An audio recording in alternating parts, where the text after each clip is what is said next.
चलिए साथियों, सभी को नमस्कार। प्यारे बच्चों, आप सभी के लिए जो है हम आज के बीच इस क्लास में हिंदी के 50 महत्वपूर्ण ऑब्जेक्टिव क्वेश्चन लेकर आ चुके हैं। ठीक है, क्लास 10 के जितने भी विद्यार्थी हैं जो आप लोग का सेकेंडरी एग्जाम यानी कि फाइनल एग्जाम जो है 2025 यानी फरवरी में पढ़ने वाला है, उनके लिए क्लास बहुत ज़्यादा महत्वपूर्ण है साथियों। ठीक है, और हमारे इस यूट्यूब चैनल पे पर आप लोग क्लास मिलती है, तो आप लोग चैनल को सब्सक्राइब अवश्य कर लीजिएगा, वीडियो को लाइक करके दोस्तों के पास शेयर अवश्य कर दीजिएगा। कुछ इसी तरीके के आपको हूबहू मिलेगा, जैसे सेट बी मिलेगा, सेट ए बी कुछ भी मिलेगा आपको। ठीक है, फाइनल बोर्ड एग्जाम में कुछ इसी तरीके के पेपर आपको हूबहू देखने को मिलेगा साथियों। ठीक है, इस तरीके से विषय कोड रहेगा आप लोग का।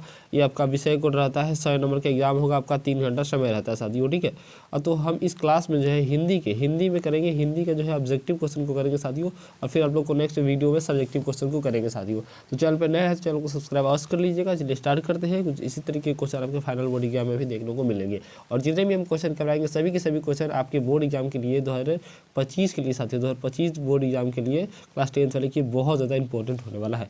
तो स्टार्ट करते हैं क्लास को। चलिए सबसे पहला क्वेश्चन देखिए साथियों। सबसे पहला प्रश्न है कि भारत में जाति प्रथा का मुख्य कारण क्या है। भारत में जो है जाति प्रथा का मुख्य कारण क्या है, तो याद रखिएगा, और सबसे पहला ऑप्शन नंबर ए हो जाएगा बेरोजगारी। ठीक है, ऑप्शन नंबर ए सही आंसर। ठीक है, अगला क्वेश्चन देखिए। अगला क्वेश्चन साथियों, चलिए साथियों दूसरा नंबर क्वेश्चन देखेंगे।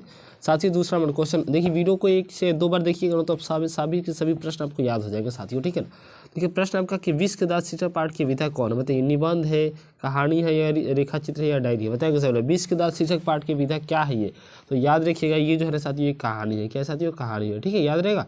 चलो ये एक प्रकार क्या है साथियों, तो कहानी है, याद रहेगा आप सभी को। चलिए इसको हम थोड़ा सा चेंज कर लेते हैं। ठीक है, ब्लू कर लेते हैं, अच्छा रहेगा। चलो जी, हो गया। अगला क्वेश्चन देखिए। अगला क्वेश्चन आपका तीसरा नंबर क्वेश्चन साथियों देखेंगे। क्वेश्चन नंबर तीसरा आपका है कि देखिए प्रश्न है कि किस गवर्नर जनरल के समय 172 दारिक नामक सोने से भरा घड़ा मिला था, बताएंगे। लॉर्ड डलहौजी के समय, लॉर्ड कैनिंग के समय, लॉर्ड हेस्टिंग्स के समय, लॉर्ड कॉर्नवालिस के समय, बताएंगे सभी लोग आंसर। के तीसरे नंबर क्वेश्चन का आंसर क्या हो जाएगा साथियों, कमेंट में। देखिए आप सभी को पता होगा कि इस प्रश्न का सही आंसर याद रखिएगा, ऑप्शन नंबर सी हो जाएगा, वार्नर हेस्टिंग्स के काल का मिला था। ठीक है ना, सोने का घड़ा मिला था। ठीक है ना, याद रहेगा। चलिए अगला क्वेश्चन देखिए। अगला क्वेश्चन प्यारे साथियों कि पुराने का मोह सब समय वांछनीय नहीं होता, यह पंक्ति किस शीर्षक पाठ की है, बताइए। नाखून क्यों बढ़ती है उसमें का है, या बहादुर का है, या मछली का है, या नागरिक लिपि का है। सभी लोग बताएंगे कि 4 नंबर क्वेश्चन का आंसर साथियों क्या हो जाएगा जल्दी से। ठीक है, तो याद रखिए 4 नंबर क्वेश्चन का आंसर जो भी ऑप्शन ए को ठीक करें, इनकी नाखून क्यों बढ़ते हैं, तो उनका सही आंसर साथियों हो जाएगा। ठीक है, आगे बढ़े इसी के साथ। चलिए अगला क्वेश्चन साथियों देखेंगे। अगला क्वेश्चन साथियों देखेंगे हम लोग 5 नंबर क्वेश्चन। प्रश्न संख्या 5 है कि मछली किस प्रकार की कहानी, बताइए। मछली जो है साथियों किस प्रकार की जो है कहानी है, मनोवैज्ञानिक है, सामाजिक है, या ऐतिहासिक है, या सांस्कृतिक है। देखिए जितने भी क्वेश्चन देख रहे हैं ना, आप सभी के सभी इंपॉर्टेंट क्वेश्चन को देखेंगे, आपके बोर्ड एग्जाम के व्यू से सभी क्वेश्चन को लाया गया है। ठीक है, तो याद रखिए 5 का सही आंसर ऑप्शन नंबर जो ए टिक कर रहे हैं ना, मनोवैज्ञानिक है। क्या मछली किस प्रकार की कहानी है, तो मनोवैज्ञानिक कहानी है। ठीक है ना, चलिए साथियों अगला क्वेश्चन देखिए। अगला क्वेश्चन आपका 6 नंबर क्वेश्चन नंबर 6 है साथियों कि मेरा धर्म कैद खाने का धर्म नहीं है, यह पंक्ति किस शीर्षक पाठ की है, बताइए। नौबत खानी भारत में है, या शिक्षा संस्कृति का, या अभिनव का, या जीत में नेट का। तो बताएंगे कि 6 नंबर क्वेश्चन का आंसर साथियों क्या हो जाएगा, तो याद रखिए 6 का जितने भी स्टूडेंट ऑप्शन सी लगा रहे हैं कि मेरा धर्म कैद खाने का धर्म नहीं है, ये पंक्ति जो है साथियों शिक्षा एवं संस्कृति का है। ऑप्शन नंबर सी बिल्कुल सही आंसर हो जाएगा साथियों। ठीक है, चलिए अगला क्वेश्चन 7 नंबर क्वेश्चन संख्या 7 है। एक प्रश्न है कि लेखक अभिनव का क्या साथ लेकर गए थे, बताइए। लेखक अभिनव क्या साथ लेकर गए थे, बताइए। कुर्सी, मेज, पुस्तक, टाइपराइटर और टेप्स, या डंडा। तो सभी लोग बताएंगे कि 7 का सही आंसर क्या हो, जल्दी से सभी लोग बताएंगे 7 का सही आंसर क्या होगा साथियों। जो भी ऑप्शन बी को टिक करें ना, पुस्तक, टाइपराइटर और टैप्स लेके गए थे। ठीक है, ऑप्शन नंबर क्या हो जाएगा, ऑप्शन नंबर साथियों बी आंसर सही हो जाएगा। जो भी बी को टिक करें उनका सही आंसर साथियों बी हो जाएगा। बढ़े आगे, चलिए बढ़े आगे ना। अगला देखिए क्वेश्चन साथियों। अगला क्वेश्चन आपका 8 नंबर क्वेश्चन साथियों देखेंगे। क्वेश्चन संख्या 8। प्रश्न संख्या 8 है कि किसके बिना प्राणी को मुक्ति नहीं मिलती, बताइए। किसके बिना प्राणी को जो है मुक्ति नहीं मिलती साथियों, तो आप सभी लोग बताएंगे आंसर की क्या होगा, बताइए। देखिए मूर्ति पूजा के बिना, या कर्म कांड के बिना, या गुरु ज्ञान के बिना, या तीर्थ यात्रा के बिना, बताएंगे। तो देखिए आप सभी लोग बताएंगे 8 का सही आंसर साथियों क्या हो जाएगा। तो 8 को जितने भी टिक कर रहे हैं ना, 8 का जितने भी ऑप्शन नंबर सी को टिक कर रहे हैं, यानी कि गुरु ज्ञान के बिना, उनका बिल्कुल सही आंसर साथियों हो जाएगा। ठीक है, यानी कि किसके बिना प्राण की मुक्ति नहीं मिलती, वो गुरु ज्ञान के बिना प्राण की मुक्ति नहीं मिलती है। ठीक है ना, चलिए साथियों अगला क्वेश्चन देखिए। अगला नंबर क्वेश्चन 9 नंबर प्रश्न है कि सवैया एवं छंद के सिद्ध कवि थे, बताइए सवैया एवं छंद के सिद्ध कवि कौन थे, बताइए रसखान थे, प्रेमघन थे, अनामिका थी, या जीवनानंद दास थे, बताएंगे। देखिए 9 का आंसर सभी लोग बताएंगे जल्दी से। देखिए 9 का जितने भी स्टूडेंट ऑप्शन ए को टिक कर रहे हैं, रसखान को जो टिक कर रहे हैं उनका सही है बिल्कुल, ठीक है। यानी कि सवैया एवं छंद के सिद्ध कवि कौन थे, तो रसखान थे, याद रहेगा। चलो साथियों अगला क्वेश्चन देखिए, आपको हम ये यहीं पर याद करवा देंगे, ठीक है। इतना करवा देंगे ना आपको कि यहीं पर आपको याद हो जाएगा, ठीक है। बस क्लास को आपको डेली देखना है, ठीक है। प्रश्न देखिए, घानानंद किस भाषा के कवि थे, बताइए। घानानंद जो थे साथियों किस भाषा के कवि थे, बताइए। पाली भाषा के, ब्रज भाषा के, प्राकृत भाषा के, मैथिली भाषा के, ठीक है। तो याद रखिए घानानंद साथियों, जो घानानंद जो थे वो याद रहना चाहिए कि ब्रज भाषा के क्या थे, कवि थे साथियों। ऑप्शन नंबर बी बिल्कुल सही आंसर हो जाएगा। अगला क्वेश्चन देखेंगे साथियों, अगला क्वेश्चन देखिए 11 नंबर क्वेश्चन है आपका कि आम शब्द का परवाची क्या कौन है, बताइए। आम शब्द का परवाची क्या होगा, प्रसून होगा, या झक होगा, या ध्रुव होगा, या रसाल होगा। तो याद रखिए 11 का जितने भी साथी 11 का डी को टिक रसाल को जितने टिक रहे उनका सही, यानी कि आम शब्द का परवाची शब्द क्या होगा साथियों, तो रसाल, याद रहेगा। चलो साथियों अगला क्वेश्चन देखिए, प्रश्न है कि निम्न में शुद्ध शब्द कौन है, बताइए। निम्न में शुद्ध शब्द का है अनाधिकार, या अनधिकार, या नधिकार, या अनाधिकार। तो बताएंगे कि 12 का सही आंसर साथियों क्या हो जाएगा। 12 का सही आंसर ऑप्शन नंबर जो भी ऑप्शन नंबर ए को टिक करे कि अनधिकार, ये ऑप्शन नंबर ए सही लिखा हुआ है, ठीक है ना। ऑप्शन नंबर ए बिल्कुल सही आंसर हो जाएगा साथियों, ठीक है। चलिए अगला क्वेश्चन 13 नंबर प्रश्न है कि आमरण शब्द में उपसर्ग है, बताइए। आमरण शब्द में उपसर्ग क्या हो जाएगा, आ हो जाएगा, मा हो जाएगा, इमा हो जाएगा, या ईमा हो जाएगा, बताइए। तो आमरण शब्द में आप सीधे देख पा रहे हैं कि आमरण शब्द में अ जो है क्या है, उपसर्ग है, उपसर्ग मतलब पहले वाला, तो ऑप्शन नंबर ए बिल्कुल सही आंसर हो जाएगा, ठीक है ना। चलिए साथियों अगला क्वेश्चन है कि मानव मुक्ति के पुरोधो किसे कहा गया, बताइए। मानव मुक्ति के पुरोधो जो है साथियों किसे, नलिनी शर्मा को, भीम अम्बेडकर को, यतीन्द्र मिश्र को, या अमरकांत को कहा गया, बताइए जल्दी से। तो आप सभी को पता होना चाहिए, याद रखिए सभी साथियों, याद रखिए कि मानव मुक्ति के पुरोधो जो है भीम अम्बेडकर को कहा गया है साथियों। ऑप्शन नंबर सी बिल्कुल सही आंसर हो जाएगा, ठीक है ना।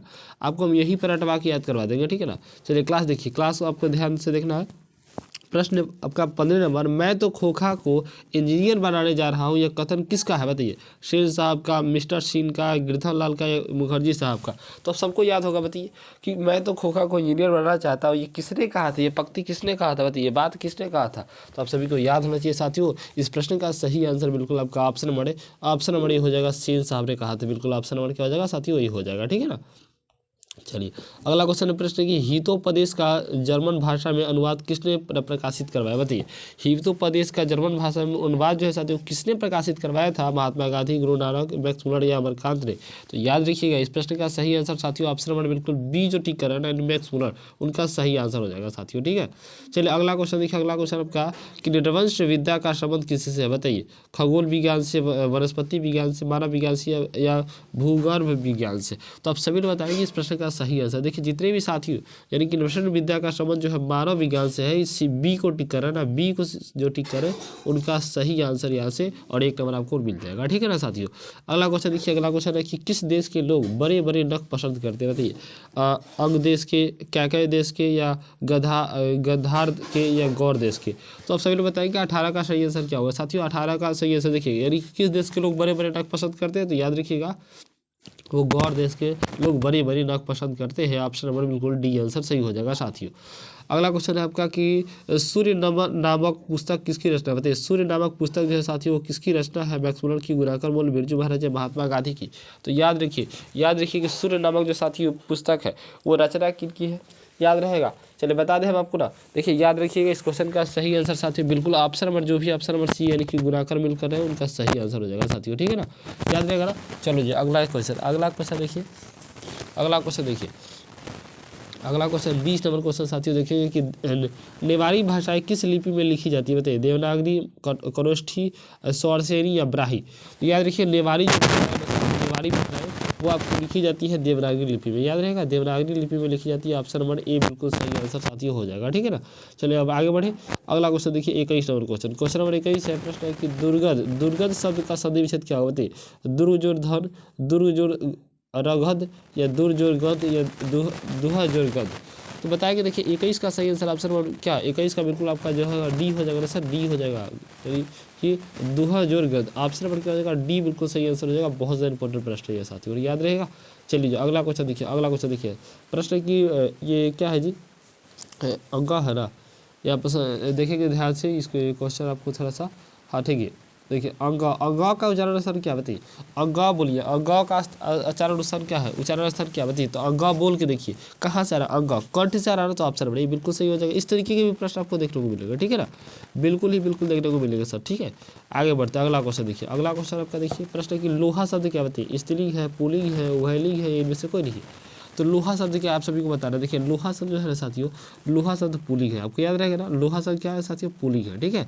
आगे बढ़े, अगला क्वेश्चन देखिए। अगला क्वेश्चन आपका 24 नंबर, कलम शब्द कौन सा संज्ञा बताइए। कलम शब्द जो है साथियों कौन सा संज्ञा है, जातिवाचक, व्यक्तिवाचक, भाववाचक या समूहवाचक। तो आप सभी को बता रहा है कि 24 का सही आंसर क्या होगा साथियों। याद रखिए कलम शब्द जातिवाचक संज्ञा, कैसी संज्ञा, तो जातिवाचक संज्ञा है, ऑप्शन नंबर ए बिल्कुल सही आंसर हो जाएगा साथियों, ठीक है। अगला क्वेश्चन देखिए 25 नंबर क्वेश्चन है कि नाच न जाने आंगन टेढ़ लोक कुंती का क्या अर्थ है बताइए। नाच न जाने आंगन टेढ़, इसे जो है पंक्ति का क्या अर्थ है, ये आपसे प्रश्न पूछा गया साथियों, ठीक है ना, कि इस पंक्ति का क्या अर्थ होगा। देखिए ऑप्शन नंबर ए है कि पीछा ना छोड़ना, बी है हानि पहुंचना, सी है आपका बिल्कुल देखिए कि काम न जानना और बहाना बनाना, और डी है कि मूर्ख व्यक्ति। तो देखिए इस प्रश्न का सही स्पष्ट रूप से दिख रहा है कि जो काम न जाने और बहाना बनाने का अर्थ ही होता है कि क्या, नाच न जाने आंगन टेढ़, समझ रहे हैं ना। चलिए अगला क्वेश्चन देखिए। क्वेश्चन आपके कि गूंज शब्द का विलोम क्या होगा बताइए। गूंज शब्द का विलोम क्या होगा साथियों, तो गूंज शब्द का विलोम याद रखिएगा, दोष होगा, दाता होगा, कृपण होगा या दिव्य। तो याद रखिएगा गूंज शब्द का विलोम दोष होगा, ठीक है, गुण मतलब दोष होता है, ठीक है। अगला देखिए, अगला क्वेश्चन कि प्रत्येक शब्द में कौन समास है बताइए। प्रत्येक शब्द में कौन समास होता है बताइए, अव्ययी भाव, तत्पुरुष, द्विगु या द्वंद्व। तो याद रखिएगा प्रत्येक शब्द में साथियों ऑप्शन बड़े होगा अव्ययी भाव समास होता है साथियों, याद रहेगा ना, याद रहेगा ना। अगला क्वेश्चन देखिए, राम खाता होगा कौन काल है बताइए। राम खाता होगा, होगा की बात है ना, भूतकाल, भविष्य काल, संदिग्ध काल या सामान्य काल। तो याद रखिए राम खाता होगा साथियों, ये आपका क्या हो जाएगा, ये आपका होगा संदिग्ध वर्तमान काल होगा, ऑप्शन नंबर बी हो जाएगा बिल्कुल सही आंसर साथियों, ठीक है ना। चलिए अगला क्वेश्चन, प्रश्न है कि सभा शब्द कौन सा संज्ञा बताइए। सभा शब्द जो है कौन सा संज्ञा साथियों, याद रखिए जातिवाचक है या व्यक्तिवाचक या समूहवाचक या भाववाचक। तो सभी याद रखिए सभा, जब समूह की बात होती है उसे हम लोग क्या कहते हैं, सभा कहते हैं ना जी। सभा मतलब समूहवाचक, तो बिल्कुल आपका क्या हो जाएगा, सी आंसर तो सही होगा ना, समूहवाचक है, सभा क्या है, समूहवाचक जो है संज्ञा है, ठीक है साथियों। अगला क्वेश्चन देखिए दोस्तों, अगला क्वेश्चन आपका देखिए, अगला क्वेश्चन आपका साथियों प्रश्न है कि आग शब्द क्या बताइए। आग शब्द साथियों क्या है, तत्सम है, तद्भव है, देशक है, विशेषक है। तो याद रखिए आग शब्द जो है साथियों वो तद्भव है, ऑप्शन नंबर बी बिल्कुल सही आंसर हो जाएगा साथियों, ठीक है। क्वेश्चन आपका कि मगवा मिठाई किसके लिए ले जा रही थी बताइए। मगवा जो है मिठाई किसके लिए ले जा रही थी, पोता के लिए, पोती के लिए, भाजी के लिए, बहू के लिए। तो याद रखिएगा मगवा जो है मिठाई ले जा रही थी पोते के लिए, याद रहेगा ऑप्शन नंबर ए बिल्कुल सही साथियों। अगला क्वेश्चन देखिए, अगला क्वेश्चन आपका है कि ढहते विश्वास कहानी में किस राज्य को बाढ़ एवं सूखा से प्रभावित दिखाया गया बताइए। उड़ीसा को, बिहार को, नेपाल को या केरल को। तो याद रखिएगा साथियों ढहते विश्वास कहानी में किस राज्य को बाढ़ एवं सूखा से प्रभावित दिखाया गया, तो उड़ीसा को, ऑप्शन नंबर क्या हो जाएगा, ए बिल्कुल सही आंसर, ठीक है। अगला क्वेश्चन देखिए साथियों, अगला क्वेश्चन आपका देखिए अपना 33 नंबर क्वेश्चन कि पहले दिन पापति क्या था बताइए। पहले दिन पापति को क्या था बताइए, सर्दी था, जुकाम था, बुखार था, यह दर्द था। तो याद रखिएगा पहले दिन पापति को सर बुखार था, ऑप्शन नंबर क्या हो जाएगा, सी बिल्कुल सही आंसर साथियों हो जाएंगे। अगला प्रश्न है कि ढहते विश्वास कहानी में स्कूल कहाँ है बताइए। ढहते विश्वास कहानी में साथियों स्कूल जो है साथियों कहाँ है बताइए। पठार के नीचे, टीले के नीचे या पहाड़ के नीचे, पेड़ के नीचे। तो याद रखिएगा ढहते विश्वास कहानी में स्कूल जो है कहाँ था साथियों, तो याद रखिएगा यानी कि टीले के नीचे था साथियों, ऑप्शन नंबर बी बिल्कुल सही आंसर हो जाएगा सर, ठीक है ना। अगला क्वेश्चन देखिए साथियों, अगला क्वेश्चन सीता के बेटों ने सीता को कितने रुपये महावारी खर्च देने का निर्णय लिया बताइए। 100 रुपया, 50 रुपया, 60 रुपया या 70 रुपया। तो याद रखिएगा इस प्रश्न का सही आंसर ऑप्शन नंबर बी हो जाएगा, 50 रुपये का दिया था, ठीक है ना।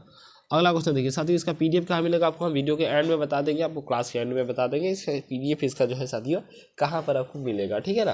तो क्लास को एंड तक देखिएगा, इसके बाद आपको पता चल जाएगा कि पीडीएफ इसका कहाँ मिलेगा सर, ठीक है ना। चलिए स्टार्ट करें, अगला बढ़े, आगे बढ़ते हैं। देखिए अगला क्वेश्चन है कि अच्छे लड़के परिश्रमी होते हैं, कौन वाक्य का उदाहरण बताइए। मिश्र वाक्य, सरल वाक्य, संयुक्त वाक्य, इनमें से कोई नहीं।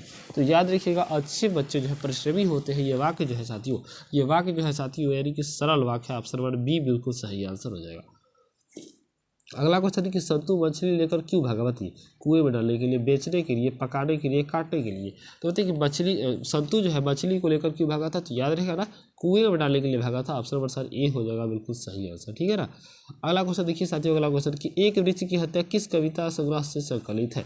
दुष्कर्म संसार से, इंदिनों से, सदादियर से या ग्राम्या से। याद रखिएगा ये कविता जो है साथियों, एक वृक्ष की हत्या, यह कविता किस संग्रह से संकलित है? तो याद रखिएगा इन दिनों से। किससे? इन दिनों से। ऑप्शन नंबर बी बिल्कुल सही आंसर हो जाएगा। अगला क्वेश्चन साथियों, अगला क्वेश्चन कि नदी के दीप, नदी के दीप किस कवि की रचना होते हैं? नदी के दीप जो है किस कवि की रचना है साथियों? बताइए। राजधानी से दिनकर, सुमित्रा पद, कुंवर नारायण या सचिदानंद हरिनाथ वात्स्यायन अज्ञाय का।